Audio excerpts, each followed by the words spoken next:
Hi. We're going to be reading from Jordan Peterson's 12 Rules of Life. This is from rule number 2. The domain not of matter, but of what matters.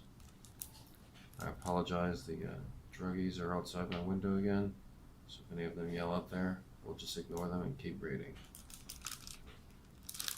The scientific world of matter can be reduced in some sense to its fundamental constituent elements.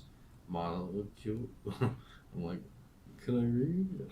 Molecules, atom. I'm just a little nervous about those guys. Molecules, atom, even quarks. However, the world of experience has primal constitutes as well. These are the necessary elements that interactions define drama and fiction.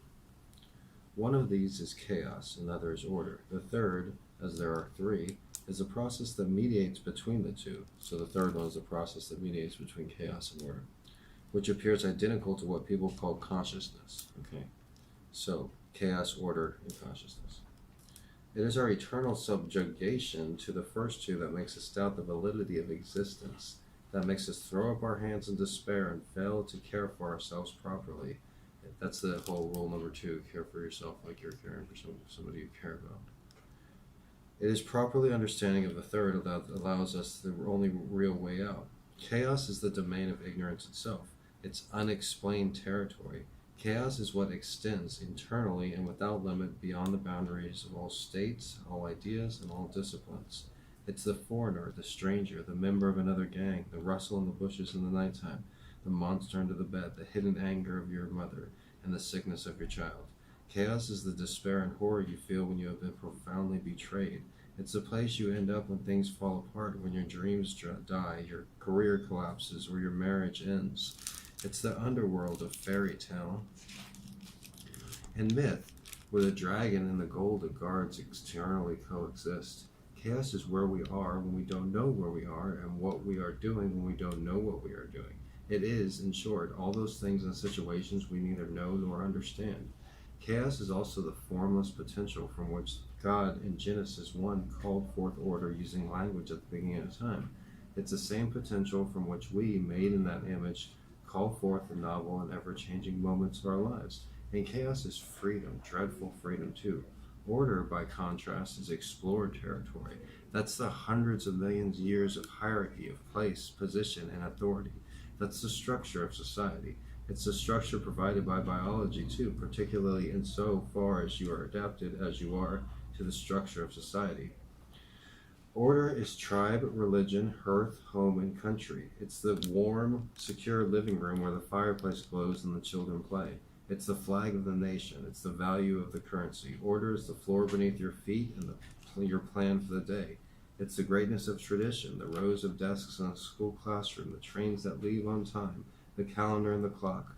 Order is the public facade we're called upon to wear, the politeness of a gathering of civilized strangers, and the thin ice on which we all skate. Order is the place where the behavior of the world matches our expectations and our desires, the place where all things turn out the way we want them to. But order is sometimes tyranny and stultification as well, when the demand for certainty and uniformity and purity becomes too one-sided. My throat's a little dry, but I can't get some water. The druggies are getting louder.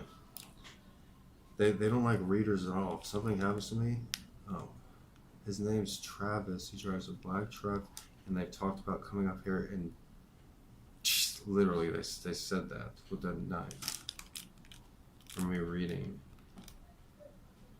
Where everything is certain, we're in order. Where things are according to plan and nothing is new and disturbing. In the domain of order, things behave as God intended. We like to be there. Familiar environments are congenial. In order, we're able to think about things in the long term. There, things work and we're stable, calm, and competent. We seldom leave places we understand geographically or conceptually for that reason. 80% of people never go within 50 miles of their place where they were born. And we certainly do not like it when we're compelled to, that's not in the book, that's in my book. I just threw that out there because it's relevant. And we certainly do not like it when we're compelled to or when it happens accidentally. Yeah, people don't like it when they're forced to leave somewhere. You're in order when you have a loyal friend, a trustworthy ally. I always say ally when I say A-L-Y. I'm talking a lot here, huh? Oh, well. Makes it a little bit more interesting, right? You're like, no, keep reading. When the same person betrays you, sells you out, you move from the daytime world of clarity and light to the dark underworld of chaos, confusion, and despair. That's the same move you make in the same place you visit when your company you work starts to fail and your job is placed in doubt. When your tax return has been filed, that's order. When you're audited, that's chaos. Most people would rather be mugged than audited. Before the Twin Towers fell, that was order. Chaos manifested itself afterward. Everyone felt it. The very air became uncertain. What exactly was it that fell? Wrong question. What exactly remained standing? That was the issue at hand. When the ice you're skating on is solid, that's order. When the bottom drops out and things fall apart and you plunge through the ice, that's chaos. Order is the Shire of Tolkien's hobbits, peaceful, productive, and safely inhabitable, even by the naive. Chaos is the underground kingdom of the dwarfs, usurped by Smaug, the treasure-hoarding serpent. Chaos is the deep ocean bottom. I didn't get that reference because I don't read Lord of the Rings. Chaos is the underground kingdom. Chaos is the deep ocean bottom to which Pinocchio voyaged to rescue his father from Monstro, whale and fire-breathing dragon. That journey into darkness and rescue is the most difficult thing a puppet must do. If he wants to be real, if he wants to extract himself from the temptations of deceit and acting and victimization and impulsive pleasure and totalitarian subjugation, if he wants to take his place as a genuine being in the world, order is the stability of your marriage. It's buttressed by the traditions of the past and by your expectations, grounded, often invisibly in those traditions. Chaos is the stability crumbling under your feet when you discover your partner's infidelity. Chaos is the experience of reeling unbound and unsupported through space when your guiding routines and traditions collapse.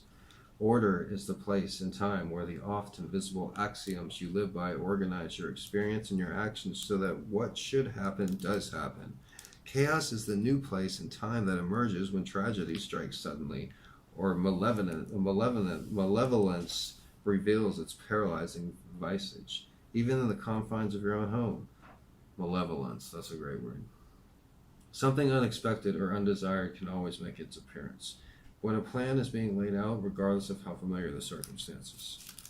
The opposite of malevolence is great, but malevolence doesn't mean great, but it's an interesting word.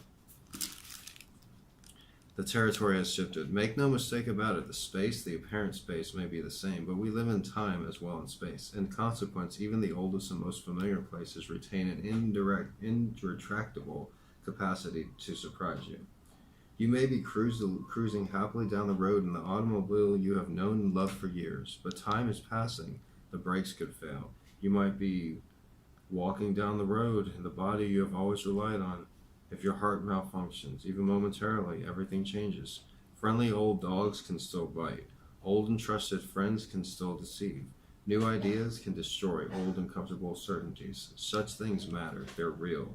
Our brains respond instantly when chaos appears, with simple, hyper-fast circuits maintained from the ancient days, when our ancestors dwelled in trees and snakes struck at in a flash. After that high, instantaneous, deeply reflexive bodily response comes the latter, evolved and more complex but slower response of emotions. In that comes thinking of a higher order which can extend over seconds, minutes, or years. All that response is instinctive in some sense, but the faster the response, the more instinctive. That was from Jordan Peterson's 12 Rules of Life, rule number 2, and that section was called The Domain, not of matter, but of what matters. My name is Gregory Brandt. If you enjoyed my reading, click the thumbs up button, smash the subscribe button, and check out my own book, Gonzo Education.